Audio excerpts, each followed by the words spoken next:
বঙ্গবন্ধু কখনো দেশ ভালোবাসছে কিনা তার সন্দেহ আছে। সে ভালোবাসছে একমাত্র তার ক্ষমতা, তার চেয়ার।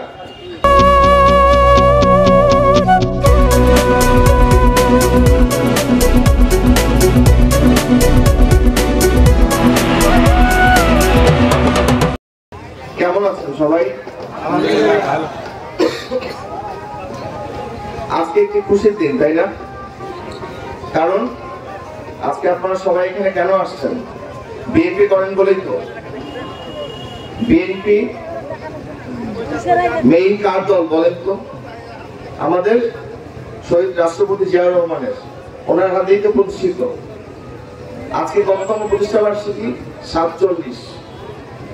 আমি বলবো 47টা 4-7 এটা শুধু একটি সংখ্যা নয়। 47টা হচ্ছে একটি দিনের তিলে তিলে গড়ে ওঠা 47টা বছরের অভিজ্ঞতা, যে অভিজ্ঞতায় শুধুমাত্র মানুষের জন্য, জনগণের জন্য প্রতিষ্ঠায় তিলে তিলে গড়ে ওঠা একটি বিএনপি দল।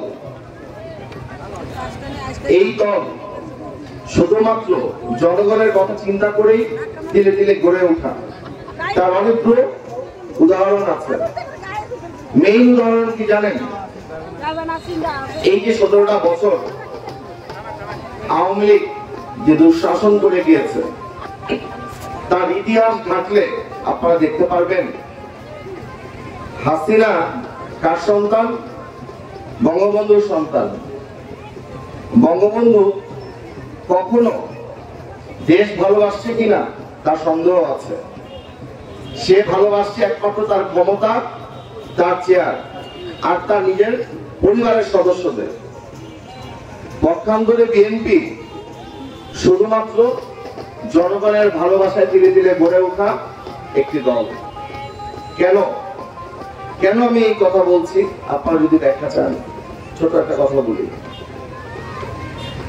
ইতিহাস ঘাটলে দেখবেন বঙ্গবন্ধু যখন মারা যায়, তার লাশ কত ঘন্টা পড়েছিল, কুকুর বিড়ালও তার লাশের ত্রিসীমানায় যায় নাই।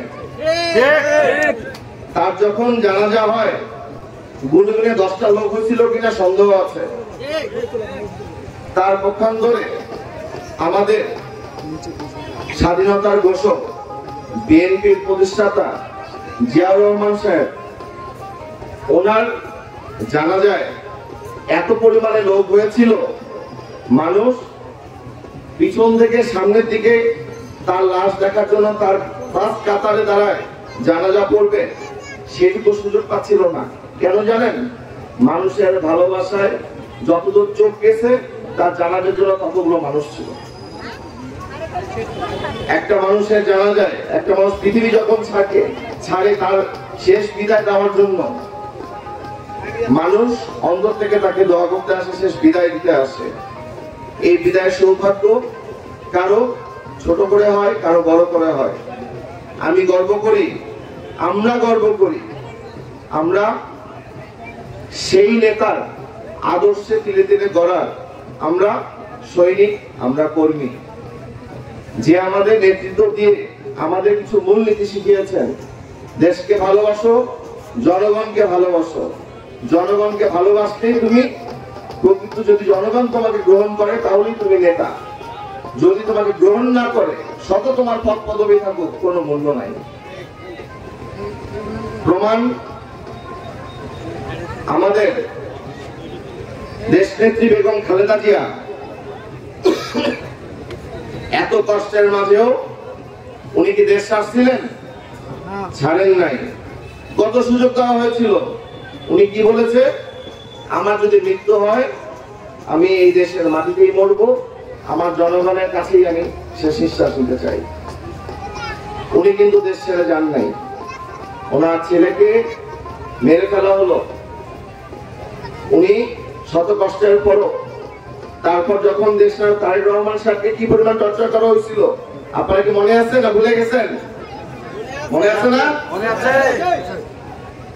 যদি মনে থাকে, কিছু জিনিস স্মরণ করাই দিই।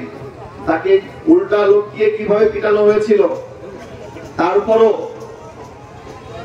খালেদা জিয়া এত কিছুর পর দেশ ছেড়ে যান নাই। আমাদের তারেক রহমান সাহেব দেশের বাইরে থেকে এই নেতৃত্ব দিয়ে এত বছর সবাইকে একত্রিত করে রাখতে পারছে। আপনারা কি চান না এই 17 বছরের কষ্ট আমাদের সামনে সুষ্ঠু নির্বাচন হয়ে আমাদের দেশটা তারেক রহমানের হাতে দেশের ভার পৌঁছে দিয়ে আমরা একটি স্বাধীন দেশে বসবাস করি? যদি চান তাহলে আমি কথা বলি। আজকে বিভিন্ন জায়গায় দেখবেন চাঁদাবাজি, অনিয়ম, দুর্নীতি ছেয়ে গিয়েছে। সারা বাংলাদেশের প্রত্যেকটা জায়গায় যারাই ক্ষমতা পাচ্ছে, এখনো ক্ষমতা না আসতেও অনেকে লোক সামলাতে না পেরে মানুষের বুকের উপর পাড়া দিয়ে তাকে অত্যাচার করে সবকিছু লুণ্ঠন করছে, নিজের পকেট বাড়ি করছে অনেকে। আমি এইটুকু বলি, 17টা বছর অনেক কষ্ট করতে হয়েছে। এই যে সামনে আপনারা বসা, আমার সাফা থেকে শুরু করে পোরশানি আমত করে সব জায়গায় শুনতাম, ওই সময় ভাই কষ্টে মারা যাচ্ছি, আর পাচ্ছি না, আল্লাহ কি মুখ তুলে চাইবে না? বাসায় যেতে পারছি না, কোথায় পড়ে আছি? বাগানের ভিতর লুকায় রাত দিন পার করছি। মনে আছে আপনাদের? থাকেন নাই আপনারা? আজকে যদি নির্বাচন সুষ্ঠু না হয়, একদম আপনাদের নির্বাচন নিয়ে যদি কথা বলতে, একটা কথা বলি, 17 বছর তো হাসিনা জ্বালাইছে, তারপর তো সে পালাই গেছে। তার যে ফেলে রাখা বীজরা, ওদের তো লজ্জা শরম নাই। কারণ আওয়ামী লীগ কারা করে? যাদের জাতকুল নাই, যাদের পরিবারের শিক্ষা নাই, যারা গুন্ডা মাস্তানি পছন্দ করে, তারাই একমাত্র আওয়ামী লীগ করে। বিএনপি কোনোদিন অন্যায় করতে পারে না, পারে না, পারে না। কারণ শুরুতে বললাম, জিয়াউর রহমান সাহেব যে আদর্শ দিয়েছেন, তার পরিবার সেই আদর্শ ধরে রেখে এখনো দেশের বাইরে থেকে নেতৃত্ব দিয়ে সেভাবে চলেছে। তার পরিবারের শিক্ষাটুকু তারেক রহমান সাথে দেখলেই বোঝা যায়। তার উল্টা আমার সামনে দেখেন, ফেসবুক খুললেই দেখা যায় হাসিনার পরিবার। পুতুলের মেয়ে সেদিন দেখলাম দেশের বাইরে কলকাতা, বোম্বে বা কোথায় জানি, একটি খ্রিস্টান ছেলেকে বিয়ে করে সে ধর্মান্তরিত হয়ে গেছে। তার উচ্ছৃঙ্খলতার যে পোশাক দেখেছি সেটা ব্যাখ্যা করতে পারছি না। আমাদের বিএনপির যে পরিবার, তার মধ্যে এই ধরনের কোন শৃঙ্খলা দেখেছেন এই পর্যন্ত? নাই। ভাইরা আমার, দেশ এখনো কিন্তু নিরাপদ নয়। নির্বাচন করছি, নির্বাচন হয়তো আমাদের সামনে মূলা ঝুলছে, আমরা এখনো জানি না আজও নির্বাচন হবে কিনা। আপনারা আগে সবাই ঐক্যবদ্ধ ছিলেন, ঐক্যবদ্ধ থাকার কারণে আমাদের দেশের তারেক রহমান সাহেবের এক দফা দাবির কারণে আমরা সবাই একত্রিত হয়ে রাস্তায় পথে নেমে একমাত্র একত্রতা ঘোষণা করার কারণে, সংঘবদ্ধ থাকার কারণে হাসিনা পালিয়েছে। সবাইকে নিয়ে পালাইছে না, তার পরিবার নিয়ে পালাইছে। কিন্তু সামনে যে নির্বাচন এবং সংস্কার করে যে সময় ক্ষেপণ করা হচ্ছে, আমার সন্দেহ হচ্ছে যে আজও নির্বাচন হবে কিনা। আবারও হয়তো বা আমাদের মাঠে নামতে হতে পারে। এই নির্বাচন এবং দেশের গণতান্ত্রিক অধিকার ফিরিয়ে দেওয়ার জন্য যদি আমাদের ডাক আসে, আপনারা আবার একত্রিত হবেন না? ইনশাআল্লাহ। ভাইরা আমার, যতক্ষণ পর্যন্ত দেশ নায়ক তারেক রহমানের হাত শক্ত করে তাকে উপর দেশের ভাত দিতে পারবো না, ততক্ষণ পর্যন্ত আমরা আমাদের নিজেদের মধ্যে কোনো বিভেদ না করি। যত অন্যায় করছে, অন্যায়ের বিরুদ্ধে শক্তভাবে রুখে দাঁড়ান। আজকে আপনি একজন সাহস করে সামনে আগায় যাবেন, পিছে 10 জন আপনাকে দেখে সাহস করে আগায় যাবে। যখন অন্যায় করছে তাকে প্রতিহত করেন, সে আপনাকে একটা লাঠি দিয়ে আঘাত দিলে পাশে একজন থাকবে, তাকে থেকে ভয়ে পিছাবে 2 পা। এটাই নিয়ম। 17 বছরে যখন বিতাড়িত করছি, মনে নাই কত গুলি করলো? তারপর সবাই আপনারা একত্রিত সামনে আগায় গেছিলেন, যার বদৌলতে হাসিনা পালাইছিল। কিন্তু চিত্তদ্রুপ, যেখানে অন্যায় দেখবেন প্রতিহত করেন। আমি আপনাদেরকে একটা কথা বলি, আমি সালেহীন, হয়তোবা আমার পিছনের ব্যাকগ্রাউন্ড ঘাটলে আমার কোনো রাজনৈতিক ব্যাকগ্রাউন্ড নাই, কেউ রাজনীতিতে ছিল না। আমি একটা আইনজীবী পরিবারের সন্তান। শুরু থেকে আমার পরিবারকে দেখেছি, দাদা বাবা সবাই আইন পেশার মাধ্যমে জনগণের সাথে যতটুকু পারা যায় তারা থাকতো। সেই সুবাদে হয়তোবা আল্লাহ চেয়েছে, আমারও ইচ্ছা ছিল সেই প্রেক্ষাপট থেকে রাজনীতিতে আসা, যে ওকালতি করে আর কতটুকু মানুষের উপকার করতে পারবো। রাজনীতি করতে পারলে মানুষের বেশি কাছে যাওয়া যায়। বিএনপি কোনোদিন কোন ধর্ম ভেদাভেদ করে নাই, কোনোদিন না, নেভার এভার। বরঞ্চ অন্য ধর্মের লোকরা বিএনপি গভর্নমেন্টে আসলে তাতে বেশি সুরক্ষিত ছিল। আমি আপনাদের বলি, আল্লাহ করে যদি আমাকে নমিনেশন দেওয়ায়, তাহলে সাপারপুর নিয়ামতপুরে অন্তত এইটুকু বলতে পারবো, অন্যায়কারী আমি সালেহিনকে যতই তারা তোষামত করুক, তেলবাজি করুক, আমার কাছে তেলবাজির কোনো জায়গা নাই। আমার কাছে সব থেকে বড় হচ্ছে আমার দেশ, আমার দল, আমার দেশের মানুষ। তারেক রহমান সাহেব বারবার বলেছে, জনগণের সাথে থাকেন, জনগণের সমৃদ্ধতা। জনগণ যদি চায় তাহলে আপনি নেতা, নাচনা নেতা না। আজকে আপনারা বিএনপি ভালোবাসেন বলে আসছেন, আমার সালেহীন ভালোবাসাতে আপনারা আসেন নাই, ঠিক না?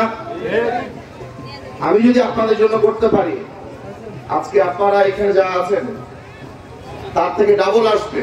যদি করতে না পারি, সবার হাতে একটা করে লাঠি থাকবে আমার জন্য। লাঠি কেউ চায়? চায় না। চায় কারা? চায় যারা শয়তানের প্ররোচনায় করে ক্ষণিক সময়ের জন্য ধাঁধার মধ্যে ঘুরে টাকার নেশায় করে যায়, তারাই চায়।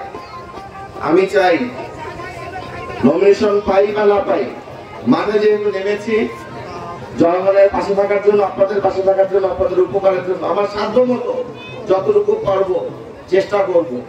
যদি নাও পাই, দল যে সিদ্ধান্ত নেবে সেই সিদ্ধান্তের উপর আমি আস্থা রাখবো, বিশ্বাস রাখবো, এবং যতদিন বাঁচবো আপনাদের পাশে থেকে কাজ করতে চাই।